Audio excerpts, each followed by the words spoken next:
Hello, I'm Freakles, and this is the Midnight Oracle. It is a deck that works with a lot of shadow work. So, if that is something you're vibed into, we're going to do a little mini shadow journey pull and see what comes through. Alright. Center your core shadow. What lies hidden within? What lies within hidden? What is the hidden? What is the hidden? I can't talk. Sorry. The Enchantress. Okay. The source of this shadow, past influences. Past influences. Past influences.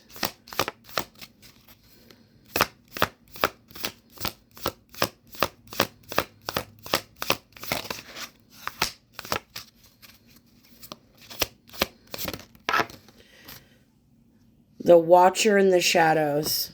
Okay? The lesson in this shadow offers. The lesson this shadow offers.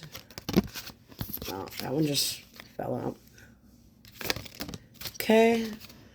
Thorned Redemption. Okay. The impact of this shadow on your present. So what is the impact of this shadow on your present? Too many, Spirit. What is the impact of this shadow on your present? We'll take it. The Bloom of Mortality. That's really cool. I love this deck. It's very dark. Above, the light that emerges, your path to transformation. The light that emerges. The fractured veil. Okay. So, let's look at all of this. We're going to go by the guidebook and read the entries for each card. Oh, I just dropped one. Hang on. Okay, so the shadow. Your core shadow. What lies hidden within? The Enchantress. Seduction, transformation, and raw power. This card embodies mysteries, allure, and the ability to influence with intent and instinct. It urges you to embrace your transformative potential and subtle persuasion. Reflection. How do you use your influence, and are you mindful of its effects? Oh, okay. So you are somewhat of an enchantress.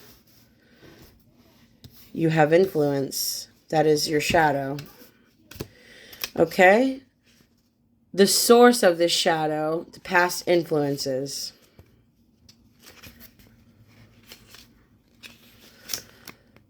A silent observer, you possess the wisdom to see what others miss.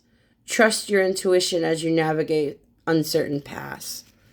So the source of this shadow is from trusting your intuition. You paid attention.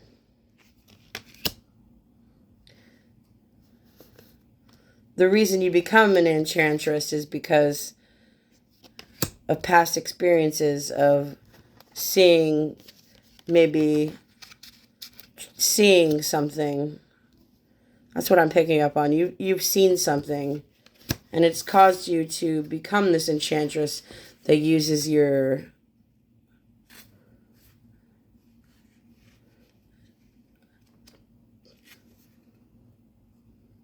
mystery. Interesting. Okay. Now, the lesson from the Enchantress is suffering, resilience, and transformative growth. This card symbolizes the beauty that emerges from pain and strength found in enduring life's trials. What lessons can you extract from your struggles? How can you transform your pain into personal growth and empowerment?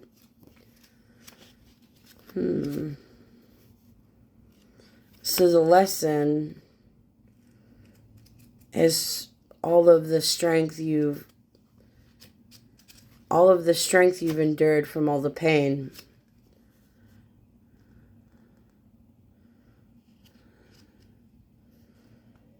Okay, below, the impact of the shadow on your present.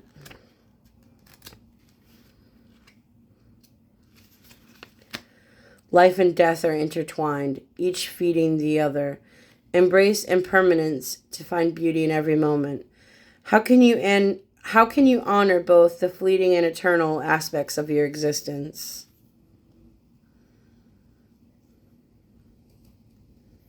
Interesting. So maybe there's something about life and death.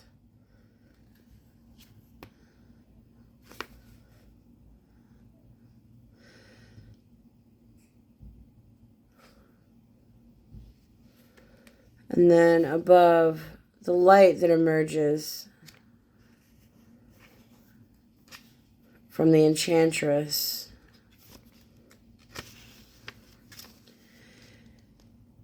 The light is hidden truths, vulnerability, and the thin line between life and death.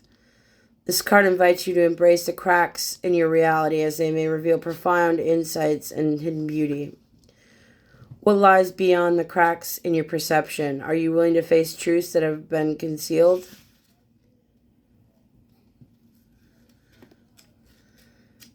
And I'm picking up something about maybe you've influenced yourself. Something about influencing yourself.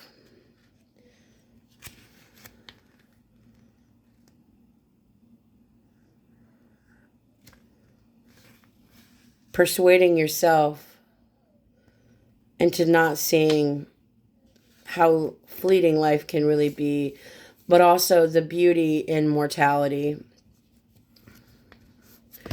There is beauty in mortality because if we were all to just live forever, time would mean nothing. And now, as we are all mortals in our vessels that we have every day, we live each day the way we do because we understand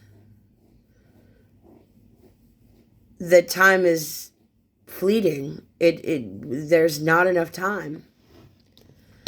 But also, for someone, there could be something like you understand that maybe your belief is that you understand that just because death is inevitable doesn't mean that that's the end. And then there's the saying, death is only the beginning.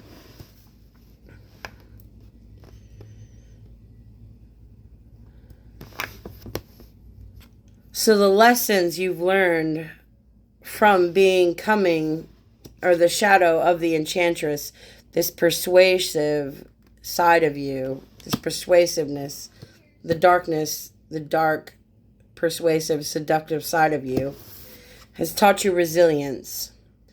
That suffering brings resilience and growth. And that there is pain and beauty. Like, there's something to be said about everything we go through is for a reason, and every lesson you learn is because you need to learn those lessons because it's going to take you somewhere. Like,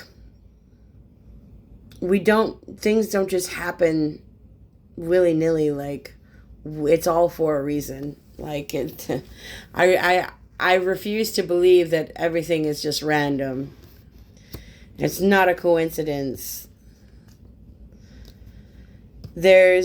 You've built so much wisdom and strength from all of the pain and suffering that you've had to endure. And there's beauty in death, and there's beauty in life.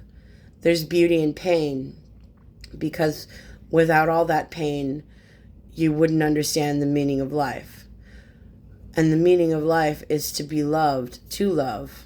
That is the meaning of life, is to love and to be loved, to be human.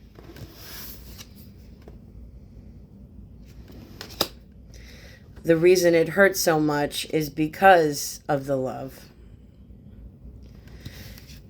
And I had this song stuck in my head, and I think it has to do with this message of, where does the good go?